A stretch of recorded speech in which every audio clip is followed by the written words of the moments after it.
Hello student, welcome to DSC HA channel. Hope आप सभी स्वस्थ होंगे, खुश होंगे।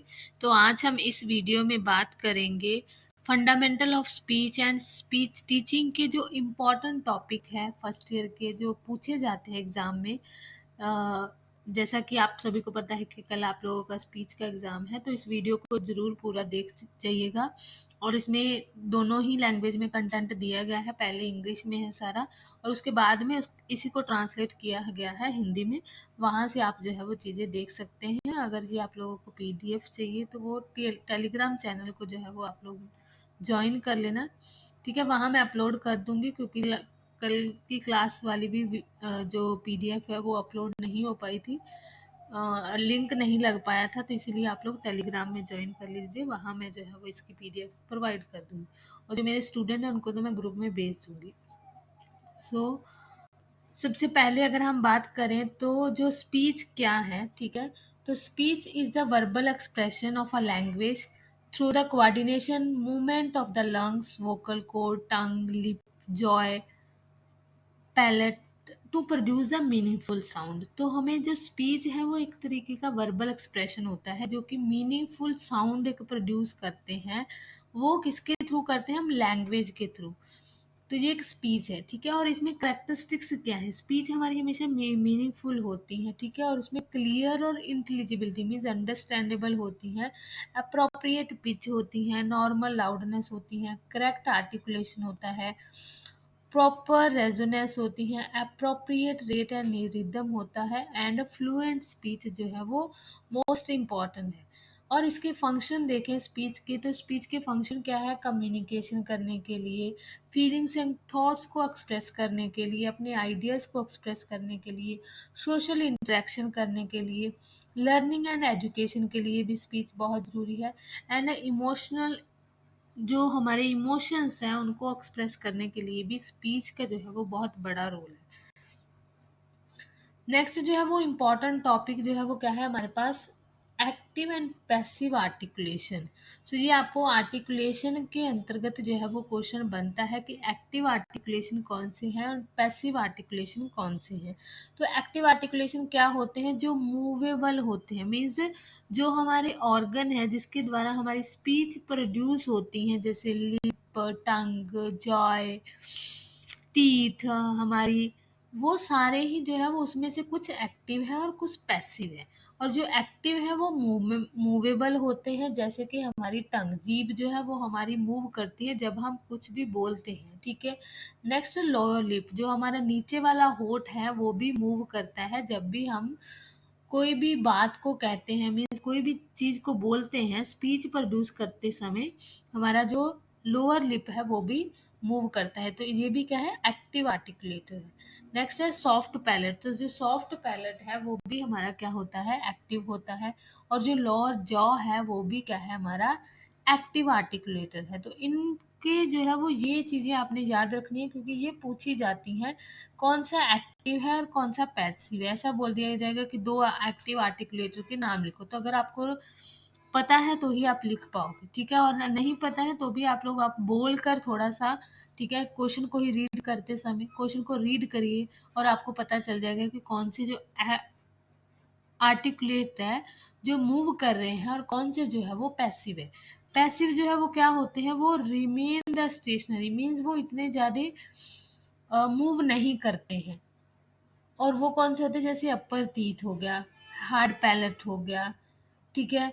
अपर लिप, जो अपर लिप है वो भी इतना ज़्यादा मूव नहीं करता है। रिच हो गया, ये सारे हमारे जो है वो क्या है? पैसिव आर्टिकुलेटर है। तो इन सभी को आप लोगों ने क्या करना है? ध्यान में रखना है, याद कर लेना है, ठीक है, किसी भी तरीके से, ताकि आप लोग एग्जाम में सही कर पाओ। नेक्स्ट इम्पॉर्टेंट टॉपिक है parameter of speech. So parameter of speech में तीन हमें पैरामीटर इसके देखने को मिलते हैं: non segmental, segmental and a supra segmental.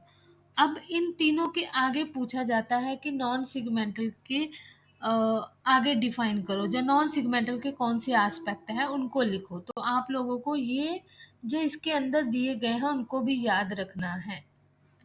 तो सबसे पहले नॉन सिगमेंटल में क्या क्या आता है? क्वालिटी आती है, वॉइस आती है, लाउडनेस, पिच, ये सारे नॉन सिगमेंटल के पार्ट हैं। और सिगमेंटल में articulation, vowel and consonant. Segmental में हम ईच इंडिविजुअल जो साउंड होती है उसके बारे में जो जानते हैं, उसकी स्टडी करते हैं, वो सिगमेंटल के थ्रू करते हैं। और जो सुप्रा सिगमेंटल है, सुप्रा सिगमेंटल हमारे इमोशंस को, जो वॉइस है हमारी, उसको अफेक्टिव बनाने के लिए सुप्रा सिगमेंटल काम आता है, जिसमें कि कैसी फ्लुएंसी है हमारी, इंटोनेशन कैसा है, फ्रेजिंग कैसे कर रहे हैं हम वर्ड्स को, रेट किस तरीके से है कि कितने मिनट, कितने सेकंड में कितने वर्ड बोल रहे हैं वो चीज, और स्ट्रेस कितना दे रहे हैं कि कहाँ हम वर्ड्स पे स्ट्रेस दे रहे हैं, कहाँ हम नहीं दे रहे हैं, तो क्या उसका मीनिंग निकल रहा है। वो सारी चीज़ें जो है वो पैरामीटर ऑफ स्पीच में हम जो है वो चीज़ों को देखते हैं। अगर हम सिगमेंटल की बात करें तो सिगमेंटल मैंने आपको बोला कि यस, इसमें जो है वो हमारे पास वोवल, कॉन्सोनेंट एंड आर्टिकुलेशन, जिसमें हम इंडिविजुअली स्पीच साउंड की बात करते हैं। जैसे कैट है तो किस तरीके से वो उसको इंडिविजुअल करके उसकी साउंड को जो है वो देखा जाता है। और सुप्रा सिगमेंटल में सारी चीज़ें जो है वो आ जाती है, जैसे stress, intonation, rate, fluency, rhythm, pause and phrasing. तो इंटोनेशन और स्ट्रेस क्या है, इंटोनेशन में हमारे चीज़ पास जो है वो क्या चीज़ें आती हैं, जैसे कि हम कोई भी वर्ड बोल रहे हैं, ठीक, जैसे कुछ फ्रेजेस हैं, ठीक है, जैसे लिखा होता है कि रोको मत जाने दो, रोको मत जाने दो, ठीक है। अब इसी लाइन को अगर मैं यहाँ जो कॉमा डालती हूँ तो इसमें स्ट्रेस मैं किस पे डाल दी हूँ, रोको मत जाने दो। ये इंटोनेशन का है, और स्ट्रेस भी हमें जो है वो इसी से फाइंड आउट कर सकते हैं। रोको पे मीन्स मैं स्ट्रेस दे रही हूँ, तो मीन्स रोको मत जाने दो कि मीन्स उसको रोको। अगर मैं इसको यहाँ से हटाकर यहाँ डाल देती हूँ रोको मत जाने दो, तो मैंने मत पे स्ट्रेस दिया, इट मीन्स कि आप लोग उसको नहीं रोको, उसको जाने दो। तो इस तरीके के आपको एग्जाम्पल पूछे जाते हैं, ठीक है। ऐसे ही पकड़ो मत जाने दो, ठीक है, जैसे मैंने पकड़ो पे दिया, जाने दो पे नहीं दिया। तो ऐसे करके हमारे पास जो है वो इंटोनेशन और स्ट्रेस के दिखते हैं, जिससे हमारी मीनिंग, हाव भाव जो है वो और ज़्यादा एक्सप्लिसिटली जो है वो पता चलते हैं कि हमारा क्या कहने का मीनिंग क्या है। क्योंकि हर एक चीज़ के कहने के कभी बार 2 मीनिंग, 3 मीनिंग निकालते हैं, बट किस तरीके से हमारा वे ऑफ टोन है, हमारी फ्लुएंसी कैसे है, किस तरीके से है, वो चीज़ें जो है वो हमें सुप्रा सिगमेंटल से पता चलती हैं। अब नॉन सिगमेंटल में क्या आता है कि हमारी पिच कैसी है, लाउडनेस कैसी है, क्वालिटी कैसी है, और वॉइस जो है वो किस तरीके की है। तो ये तीनों ही पैरामीटर जो है वो आप लोगों ने याद रखनी है। नेक्स्ट आता है हमारे पास स्पीच इंटेलिजिबिलिटी। ये भी इम्पोर्टेंट टॉपिक है। इसमें जो है वो आपको शॉर्ट नोट जो है वो क्वेश्चन देखने को मिल सकता है, क्योंकि पहले भी आ चुका है ये।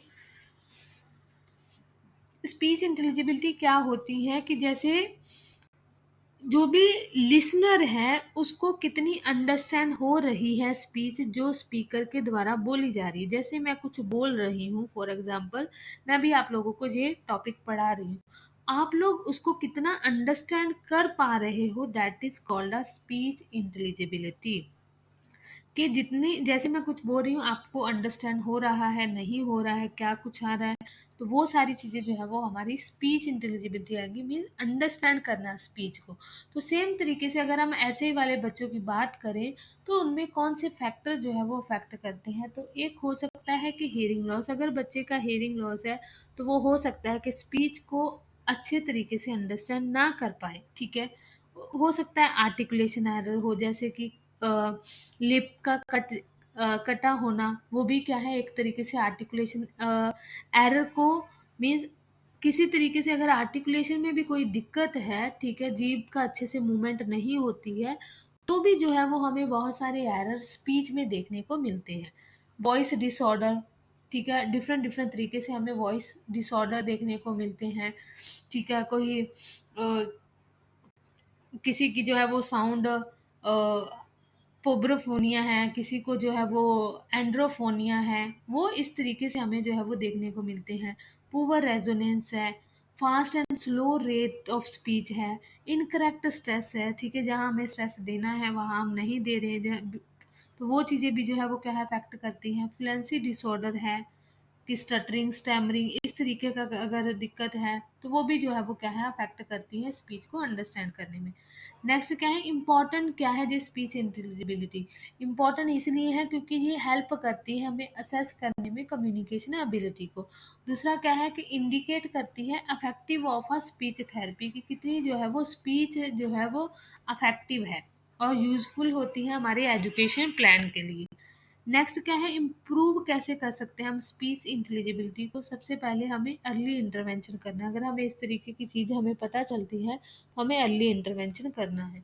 हेयरिंग एड या सीआई प्रोवाइड करना है, ठीक है, स्पीच थेरेपी देनी है, पेरेंट्स को भी ट्रेन करना है कि किस तरीके से उन्होंने जो है वो बच्चे के साथ इंटरेक्ट करना है और रेगुलर जो है वो बच्चे की प्रैक्टिस करवानी है। अगर स्पीच इंटेलिजिबिलिटी में किसी भी तरीके की बच्चा स्पीच को नहीं समझ रहा है, जो बोले गए शब्द हैं किसी स्पीकर के द्वारा, ठीक है, कोई मदर ने कुछ बोला है बच्चा उसको अंडरस्टैंड नहीं कर रहा है, अगर बच्चा बोल रहा है तो पेरेंट्स अंडरस्टैंड नहीं कर पा रहे, तो वो सारा किसका होता है कि स्पीच इंटेलिजिबिलिटी जो है वो बच्चे की सही नहीं है। अब आर्टिकुलेशन एरर, ये भी एक इम्पॉर्टेंट टॉपिक है। आर्टिकुलेशन एरर, तो आर्टिकुलेशन एरर क्या होते हैं कि जब किसी भी प्रकार की साउंड प्रोड्यूस हो रही है तो उसमें मिस्टेक हो जाती है और इसको जो है वो एक एक्रोनिम की मदद से याद रखा जाता है कि सोडा। तो सोडा ये पीने वाला सोडा नहीं है, ये सोडा जो है वो क्या है सब्स्टिट्यूशन, अमीशन, जहाँ सब्स्टिट्यूशन है, अमीशन है, डिस्टोर्शन है एंड एडिशन है। इसमें क्या होता है कि जैसे सब्स्टिट्यूशन है तो बच्चा क्या करता है कि किसी वर्ड को बोलने के लिए वो सन को बोलना चाहता है बट सन की जगह किसी दूसरे वर्ड के एस को जो है वो रिप्लेस कर देता है, टन उसको बोल देता है। तो ये क्या होगा कि उसने सबमिशन जो है वो एरर किया है, मीन्स आर्टिकुलेशन एरर है, उसने रिप्लेस कर दिया है एक वर्ड को दूसरे वर्ड के साथ में। अब ओमिशन क्या है, ओमिशन जो है वो एक होता है कि साउंड को लेफ्ट कर देता है, मीन्स जैसे स्कूल बोलना है और स्कूल की जगह वो कूल बोल रहा है, इट मीन्स कि वो जो है वो कुछ वर्ड को, जैसे हम बोलते हैं ना वर्ड खा जाता है बच्चा, ठीक है, वो पूरा वर्ड नहीं बोलता है, आधा ही बोलता है, तो वो क्या होता है ओमिशन होता है। नेक्स्ट क्या है डिस्टॉर्शन, सो डिस्टॉर्शन जो है वो क्या है बच्चे की साउंड जो है वो प्रोड्यूस जब करता है वो इनकरेक्ट होती है बट कहीं ना कहीं रिकग्नाइजेबल होती है कि हम उसको रिकग्नाइज कर सकें कि क्या कहना चाह रहा है। नेक्स्ट है एडिशन, सो एडिशन क्या है कि किसी एक्स्ट्रा वर्ड को ऐड कर देता है, ठीक है, जो वहाँ एक्स्ट्रा साउंड को कहें तो एक्स्ट्रा साउंड को ऐड कर देता है, जैसे ब्लू है तो बच्चा बालू बोलेगा, तो इस तरीके से जो साउंड वहाँ एग्जिस्ट नहीं करती उसको भी, जैसे स्कूल है तो कुछ जो है वो स्कूल को क्या कहते हैं ई स्कूल कहते हैं, तो वो क्या है कि कुछ ना कुछ एडिशन जो है वो साउंड को ऐड कर देते हैं। इसके कारण क्या हो सकते हैं, एक हो सकता है हियरिंग इम्पेयरमेंट हो, ठीक है, आर्टिकुलेशन एरर उनका भी होता है जिनका हियरिंग इम्पेयरमेंट स्टूडेंट वाले, हियरिंग इम्पेयरमेंट स्टूडेंट का भी आर्टिकुलेशन जो है वो एरर होता है, ठीक है, स्ट्रक्चर अबनॉर्मेलिटी हो या पुअर स्पीच लर्निंग हो या न्यूरोलॉजिकली डिसऑर्डर हो। अब इसको मैनेज कैसे करेंगे, स्पीच असेसमेंट करके, स्पीच थेरेपी देंगे बच्चों को, ठीक है, ऑडिटरी ट्रेनिंग कराएंगे और होम प्रैक्टिस जो है वो बच्चों को प्रोवाइड करेंगे। अब नेक्स्ट टॉपिक जो कि बहुत इम्पोर्टेंट है ये भी, ठीक है, ऐसा नहीं बोलना है कि मैम सभी को इम्पोर्टेंट इम्पोर्टेंट को बोल रही है, क्योंकि ये आपके प्रीवियस 3 सालों के जो एग्ज़ाम हैं उनको मैंने सोल्यूशन के साथ करवाया हुआ है, तो उससे मुझे पता चला है कि यस प्रीलिंगुअल पोस्ट लिंगुअल पूछा गया, आर्टिकुलेशन एरर के बारे में पूछा गया, एक्टिव एंड पैसिव आर्टिकुलेशन के बारे में पूछा गया है, तो इसीलिए मैं जो है वो वही टॉपिक लाई हूँ जो पूछे जा चुके हैं, ताकि आपको वो ध्यान रहे और चीज़ों को अंडरस्टैंड कर पाओ। अब प्रीलिंगुअल एंड पोस्ट लिंगुअल क्या होता है कि प्रीलिंगुअल मतलब बिफोर एंड आफ्टर, प्री मतलब पहले और पोस्ट मतलब आफ्टर, जब बच्चे की स्पीच और लैंग्वेज डेवलप हो रही होती है तब बच्चे के जो हियरिंग लॉस हो जाना है, बच्चे का जो हियरिंग लॉस हो जाता है उसको एक को जो प्री है, प्री को हम किसके मानते हैं कि जो लैंग्वेज डेवलप होने से पहले ही बच्चे का हियरिंग लॉस हो गया है तो वो प्रीलिंगुअल हियरिंग लॉस होता है। जैसे 2 से 3 साल के बच्चे में अगर हियरिंग लॉस हो जाता है कि या तो कंजेनिटल हो सकता है कि बर्थ में ही बच्चे का हियरिंग लॉस प्रेजेंट था तो बच्चे की तो लैंग्वेज डेवलप हुई ही नहीं, तो वो भी प्रीलिंगुअल हेयरिंग लॉस में आएगा। जो जेनेटिक डिसऑर्डर हो सकता है, ठीक है, मैटरनल इन्फेक्शन हो सकता है, जब कोई बर्थ के समय किसी भी प्रकार की कॉम्प्लिकेशन आई हो उसके कारण हो सकता है। तो ये क्या है, हमारे पास प्रीलिंगुअल हेयरिंग लॉस के कारण है।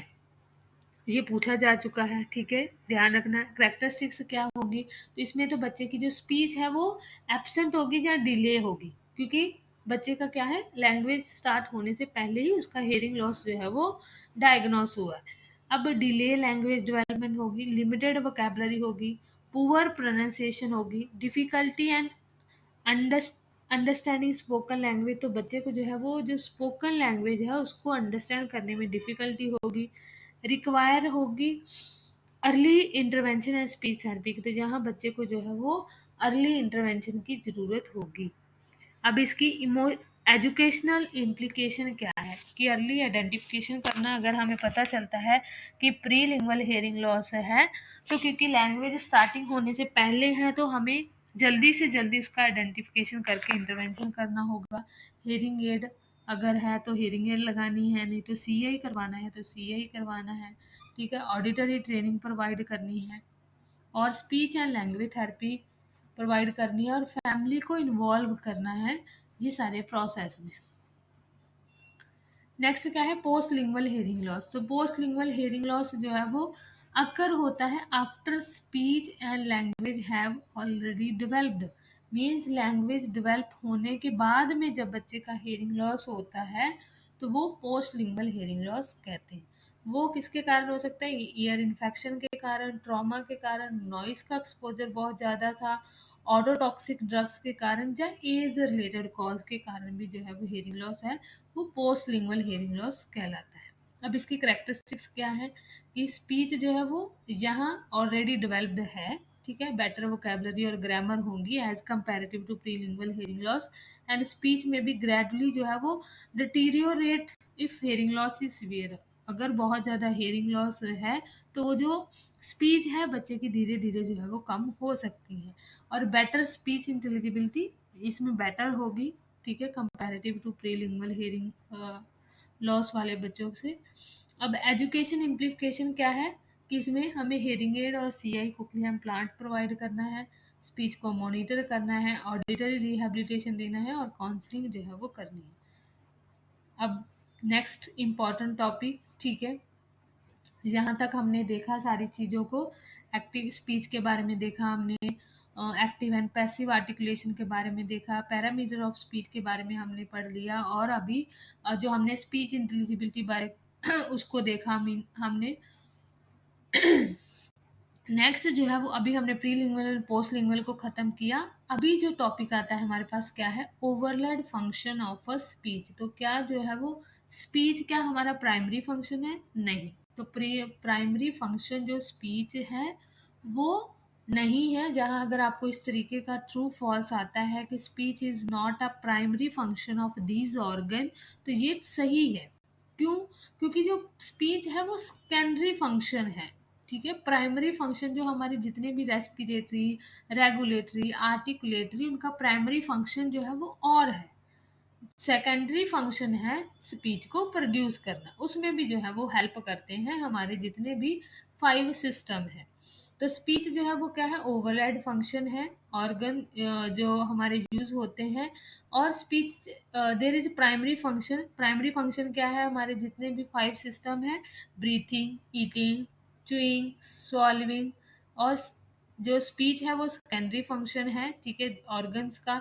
जैसे लंग्स है तो लंग्स का मेन काम क्या है, ब्रीथ करना, ठीक है, बट वो हमारी जो स्पीच है उसको भी प्रोड्यूस करने में एयर जो चाहिए होती हैं वो प्रोवाइड करता है।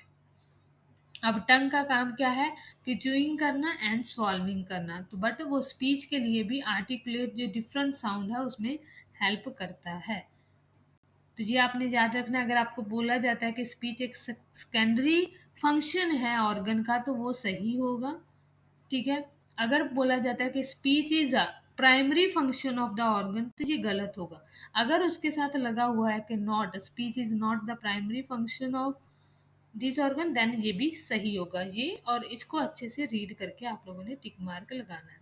ठीक है, जहाँ मैंने दिया है कि जैसे ऑर्गन का क्या क्या काम होता है और उनका सेकेंडरी फंक्शन स्पीच में जो है वो किस तरीके से हेल्प करते हैं।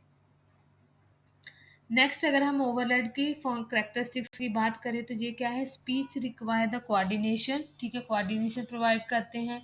स्पीच डिपेंड करती है नॉर्मल ब्रीथिंग और हेयरिंग में, ठीक है। और damage of any speech organ can affect the speech, अगर किसी भी तरीके का डैमेज है ऑर्गन में तो वो स्पीच प्रोडक्शन में इफेक्ट करेगा, ये डेफिनेटली श्योर है। और स्पीच डेवलपमेंट जो है वो हमारी लर्निंग और प्रैक्टिस के थ्रू जो है वो होती है।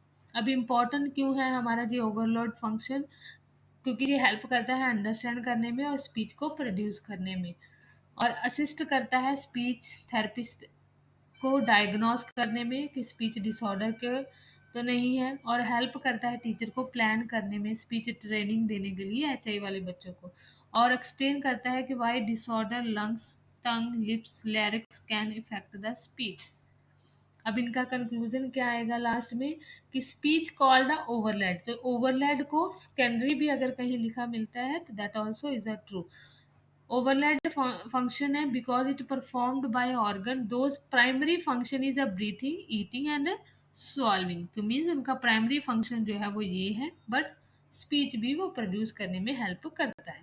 The condition action of the respiratory, ये हमने सिस्टम में बता रही हूँ, रेस्पिरेटरी है, फोनेटरी है, आर्टिकुलेटरी है, रेजोनेटरी, रेगुलेटरी, ये सारे सिस्टम है जो कि फर्स्ट इनका काम जो है वो क्या है, उनका अपने फंक्शन प्राइमरी फंक्शन करना है, ब्रीथिंग लेना हो, ठीक है, चीज़ों को अच्छे तरीके से, बट सेकेंडरी काम क्या है कि उनको स्पीच प्रोड्यूस करने में भी हेल्प करते हैं। अब आते हैं हमारी फिफ्थ यूनिट में, ठीक है। फिफ्थ यूनिट में आपके जो इम्पोर्टेंट है, ठीक है, मेथड्स उनके बारे में है, क्योंकि एक लास्ट में 3-4 मेथड ही बड़े क्वेश्चन में पूछ ले गए थे कि सभी मेथड के बारे में लिखो, तो इसलिए मैंने मेथड्स को ऐड कर दिया है, ठीक है, जो भी आपके स्पीच के रिलेटेड है। तो सबसे पहला है ऑडिटरी वर्बल थेरेपी, तो सबसे पहला क्या है, ऑडिटरी वर्बल थेरेपी, और ये हमने ऑडियो में भी आप लोगों ने पढ़ा होगा, ठीक है, मैंने भी करवाया हुआ है इसको अलग से वीडियो में भी, तो आप अभी इसमें हम देख लेंगे शॉर्ट में कि क्या है। ऑडिटरी वर्बल थेरेपी क्या है कि लिसनिंग बेस्ड अप्रोच है, ठीक है, जिसमें टीचर यूज करता है एचआई वाले बच्चे, इसमें जो है वो बच्चे की रेजिडुअल हेयरिंग होनी चाहिए, बच्चे ने कोक्लियर प्लांट हुआ होना चाहिए, जब बच्चे ने हेयरिंग एड यूज करता हो, क्योंकि इसमें जो है वो मेनली फोकस जो है वो बच्चे की लिसनिंग पर फोकस किया जाता है, ऑडिटरी पर फोकस किया जाता है, इसमें विजुअल क्लू नहीं दिए जाते हैं। डेवलप की जाती है बच्चे की स्पोकन लैंग्वेज, ठीक है, इंटीग्रेट किया जाता है बच्चे को मेन स्ट्रीम में, तो ये एबीटी जो है वो मेन स्ट्रीम में लाने के लिए ही बच्चों को प्रोवाइड की जाती है, और नेचुरल कम्युनिकेशन जो है वो होता है, और इसमें पेरेंट्स का भी इन्वॉल्वमेंट होता है, ठीक है, विदाउट पेरेंट्स जो है वो एबीटी प्रोवाइड नहीं करते हैं। अब प्रिंसिपल क्या है कि हमें अर्ली आइडेंटिफाई करना है और इंटरवेंशन देना है। Consistence use the hearing technology, तो हम हेयरिंग सीआई हो चाहे एचआई हो, उसको कंसिस्टेंट यूज करना है, ये नहीं है कि एक दिन लगाई दूसरे दिन नहीं लगाई, ऐसा नहीं करना है। और लिसनिंग बिफोर स्पीकिंग, बच्चे को बोलने से पहले जो है वो लिसनिंग बहुत ज़रूरी है। एक्टिव पेरेंट्स पार्टिसिपेशन, तो ये मैंने आपको बोला कि पेरेंट्स की पार्टिसिपेशन बहुत ज़रूरी होती है इसमें, और इंडिविजुअल थेरेपी दी जाती है, और इसमें जो है वो ये नहीं है कि टीचर और स्टूडेंट जो है वो आमने सामने बैठता है, नहीं, टीचर और स्टूडेंट इस तरीके से बैठेंगे ताकि बच्चा जो है वो टीचर के लिप को रीड ना करे, ना एक्सप्रेशन को देखे, बच्चा मेन फोकस करे ऑडिटरी पर, लिसनिंग पर, और इसमें जो है वो नेचुरल लैंग्वेज लर्निंग जो है वो की जाती है। अब इसमें स्टेजेस पूछी जाती हैं आपको, कौन सी है, डिटेक्शन है, डिस्क्रिमिनेशन, डिटेक्शन है, डिस्क्रिमिनेशन है, डिटेक्शन को अवेयरनेस भी बोल दिया जाता है, आइडेंटिफिकेशन है, एंड कॉम्प्रीहेंशन है। डिटेक्शन में चाइल्ड क्या है, उसको अवेयर करवाना, जितनी भी साउंड प्रेजेंट होती हैं बच्चे को धीरे धीरे करके उनकी अवेयर नेस दी जाती है। और डिस्क्रिमिनेशन क्या है कि चाइल्ड को डिफरेंस बताया जाता है कि साउंड के बीच में डिफरेंस क्या है, कि ड्रम की साउंड अलग है, ठीक है, क्लैप की साउंड अलग है, चुटकी की साउंड अलग है, ऐसे करके उनको साउंड में डिस्क्रिमिनेट करना सिखाया जाता है। नेक्स्ट क्या है, आइडेंटिफिकेशन करना, कि चाइल्ड रिकॉग्नाइज करे name of the sound and word. तो बच्चे को बाद में जो साउंड बज रही है उसको आइडेंटिफाई करे कि ये ड्रम की साउंड है, ये चुटकी की है, ये क्लैप की है, किसकी साउंड है। नेक्स्ट आता है कॉम्प्रीहेंशन। तो उसके बाद में बच्चे को उस साउंड को सुन के उसमें रिएक्शन करे, बच्चा जो है वो अंडरस्टैंड करके उसके मीनिंग को समझ पाए, वो क्या होता है, कॉम्प्रीहेंशन। तो ये सारे स्टेजेस जो है वो एबीटी में इन चारों स्टेजेस को फॉलो किया जाता है। एडवांटेज क्या है इसमें, कि इम्प्रूव करता है लिसनिंग स्किल को, डेवलप करता है क्लियर स्पीच, प्रमोट करता है स्पोकन लैंग्वेज को। में इसमें साइन लैंग्वेज को यूज नहीं किया जाता है, ठीक है, एक्सप्रेशन को भी यूज नहीं किया जाता है।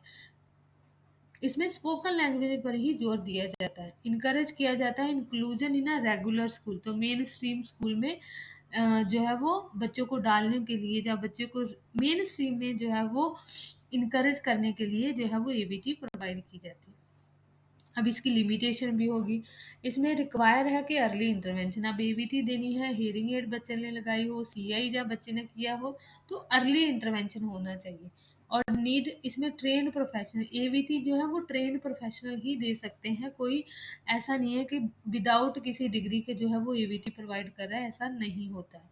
और फैमिली का पार्टिसिपेशन एसेंशियल है, ठीक है। आपको पता है फैमिली के पास भी बहुत सारे काम होते हैं, बट पेरेंट्स में से किसी एक का होना जो है वो उस सेशन में बहुत ज़रूरी होता है। और रेगुलर यूज़ करना हेयरिंग डिवाइस को, ये बहुत नेसेसरी होता है इसमें। अगर हम कंक्लूजन की बात करें तो ABT is the most effective approach है जो कि डेवलप करती है लिसनिंग को एंड स्पोकन लैंग्वेज को एचआई वाले बच्चों के लिए।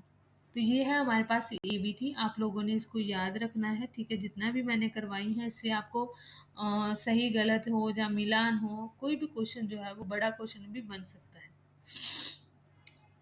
नेक्स्ट है आप लोगों का links 6 sound test. Last time भी इससे क्वेश्चन बना था, उसमें साउंड पूछ लिया था कि कौन सा साउंड लिंक 6 साउंड में है या नहीं है, या कितने टोटल साउंड है। ऐसा क्वेश्चन भी आपको बना था, लास्ट ईयर में ही बना था। तो पहले तो लिंक 6 साउंड टेस्ट जो है वो डैनियल लिंग ने डेवलप किया है, बट उसमें ये 6 साउंड की बात की थी, ठीक है, डैनियल लिंग ने। बट इसको अपडेट कर दिया गया है, अभी 10 साउंड हो गई है टोटल, ठीक है।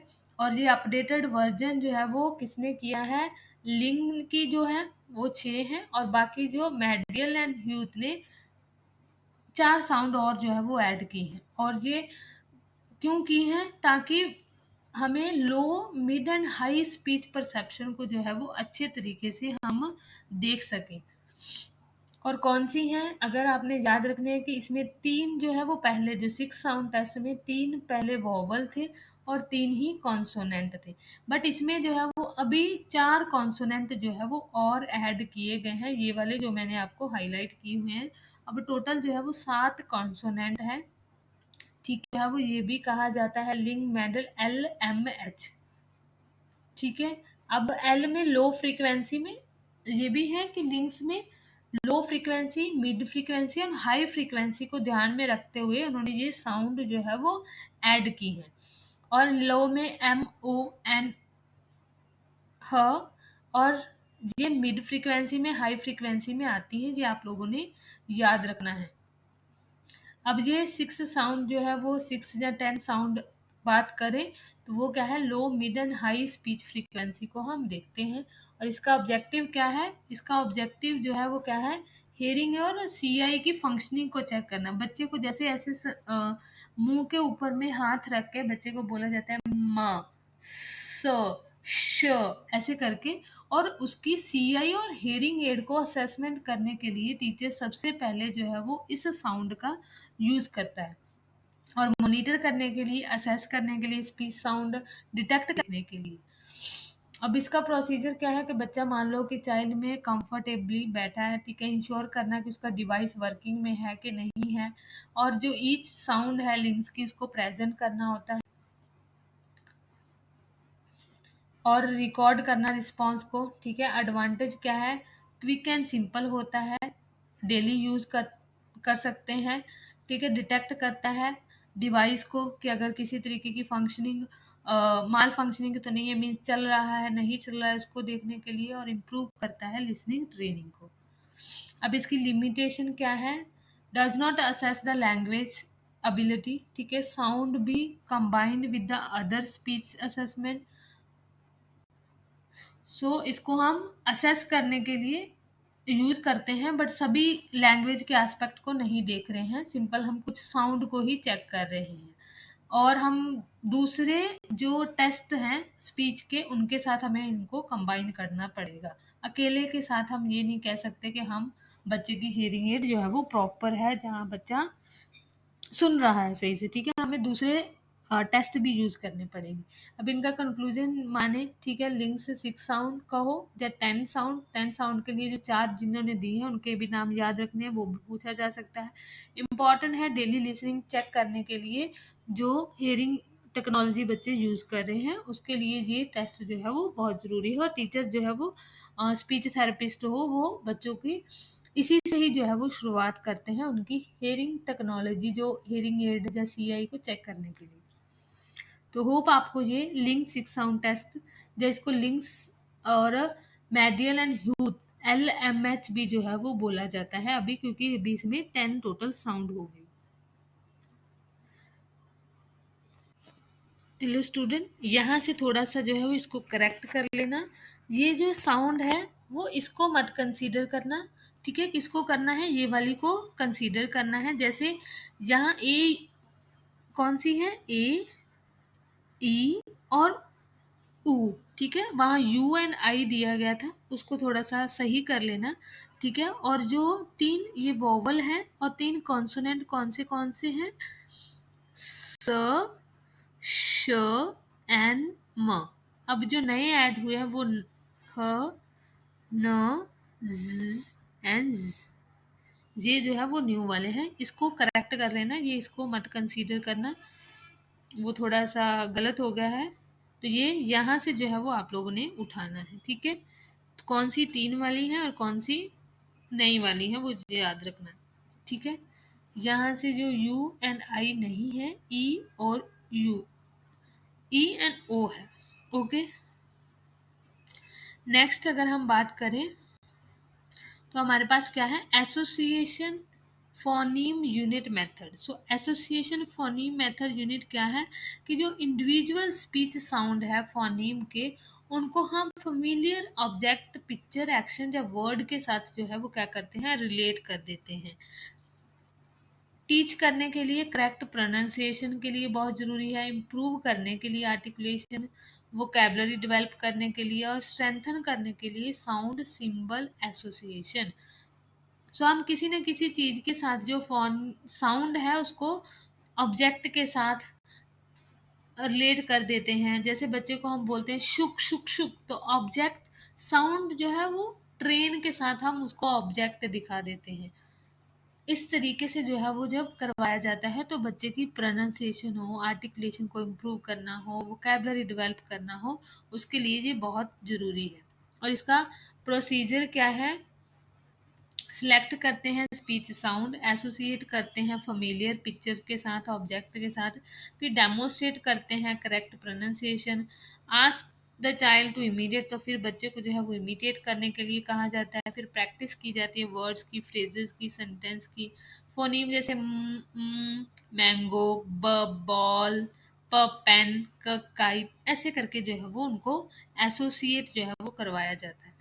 और ये क्यों करवाते हैं? एडवांटेज क्या है? इंटरेस्टिंग करने के लिए, मीनिंगफुल बनाने, क्योंकि सिंपल हमने फोनीम है तो जब उसको पिक्चर के साथ, वर्ड के साथ, ऑब्जेक्ट के साथ मैच कर देंगे तो वो मीनिंगफुल जो है वो हो जाएगा और बच्चे की मेमोरी को इम्प्रूव करेगा, इजी होगा बिगिनर के लिए, ठीक है, और डेवलप होगा बच्चों का आर्टिकुलेशन।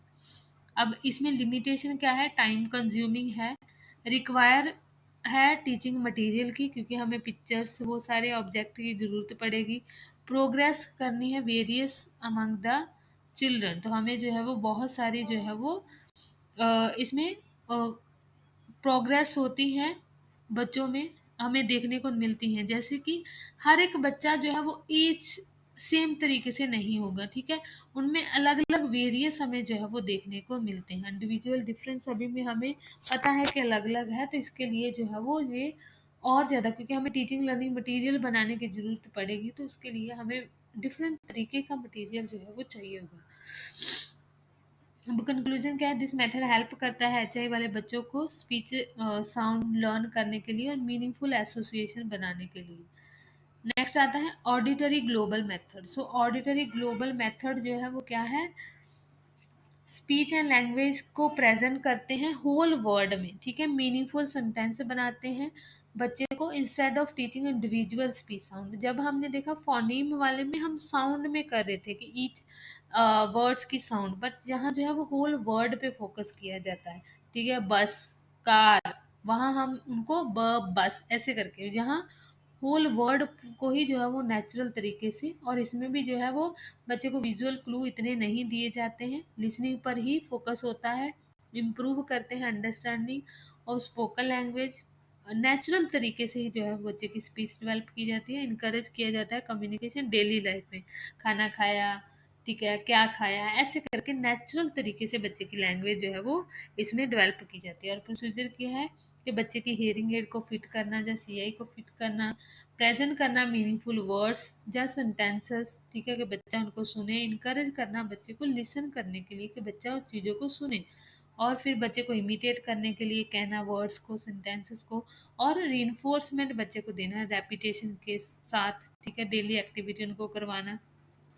और एडवांटेज क्या होगी कि बच्चा नेचुरल लैंग्वेज सीख जाएगा, इम्प्रूव करेगा लिसनिंग कॉम्प्रीहेंशन, मीनिंगफुल कम्युनिकेशन होगा, और वोकेबलरी जो है वो बच्चे की इंक्रीज होगी, क्योंकि हम इसमें होल वर्ड जो है वो होल सेंटेंस जो है वो बच्चे को प्रोवाइड कर रहे हैं।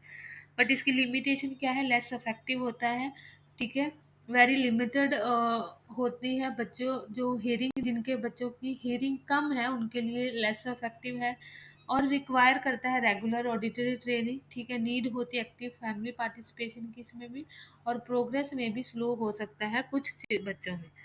एजुकेशन इम्प्लीकेशन अगर हम बात करें तो इनकरेज करना एवरीडे कम्युनिकेशन के लिए, सपोर्ट करना लैंग्वेज डेवलपमेंट के लिए, और can be combine with other speech teaching, तो हमें दूसरे स्पीच टीचिंग एबीटी के साथ हम कंबाइन कर सकते हैं, फोनीम के साथ या अदर लिंक सिक्स साउंड के साथ, ऐसे करके किसी अदर टीचिंग मेथड के साथ हमें कंबाइन करके करवाना है। और सूटेबल होगा जो बच्चे जो है वो एच आई वाले बच्चे हैं, हेयरिंग एड यूज़ कर रहे हैं या सी आई यूज़ करें, किसी भी तरीके की हेयरिंग टेक्नोलॉजी का यूज़ करें, उनके लिए ये हेल्पफुल रहेगा। और इसका कंक्लूजन देखें तो ये भी थी, जो ऑडिटरी ग्लोबल मेथड फोकस है वो क्या करता है, लैंग्वेज को as a meaningful whole help करता है एच आई वाले बच्चों को डेवलप करने की, और लिसनिंग और स्पोकन कम्युनिकेशन नेचुरल तरीके से। नेक्स्ट, ये सारा ही चीज़ें जो मैंने अभी आपको पढ़ाई है, ठीक है, सारा ही इम्पॉर्टेंट चीज़ें मैंने कवर की हैं इसमें, ठीक है, जो मैंने आपको बोला है उसको सही से अगर आप इसको 2 बार भी देख जाओगे, 2 बार भी इसको पढ़ लोगे, तो आपके बहुत सारे क्वेश्चन जो है वो इसी के आसपास जो है वो बनेंगे। सो ये सारी चीज़ें मैंने हिंदी में दी गई हैं, एक बार मैं आप सभी को दिखा देती हूँ कि ऐसा ना बोले कि हाँ मैम ने सिर्फ इंग्लिश इंग्लिश में कराया है, ठीक है, ये आप सभी के लिए हैं क्योंकि मोस्टली बच्चे जो है वो हिंदी वाले हैं, ठीक है, हिंदी रेफर करते हैं, बट इंग्लिश में भी आपको टर्म पता होनी चाहिए क्योंकि ये स्पेशल एजुकेशन है, तो स्पेशल एजुकेशन में जो है वो ज़्यादातर टर्म जो है वो आपको इंग्लिश में इजी लगती हैं as comparative to Hindi, because Hindi में कुछ टर्म जो है वो डायरेक्ट ट्रांसलेट की होती हैं इंग्लिश में, जो कि हमें कभी बार उसको समझने में दिक्कत आ सकती है। तो यहाँ जो है वो आप लोगों को सारी ही चीज़ें प्रोवाइड की हैं हिंदी में। सो थैंक यू, इसको एक बार अच्छे से 2 बार देख जाना ताकि आपको और चीज़ें क्लियर हो जाए। Thank you so much.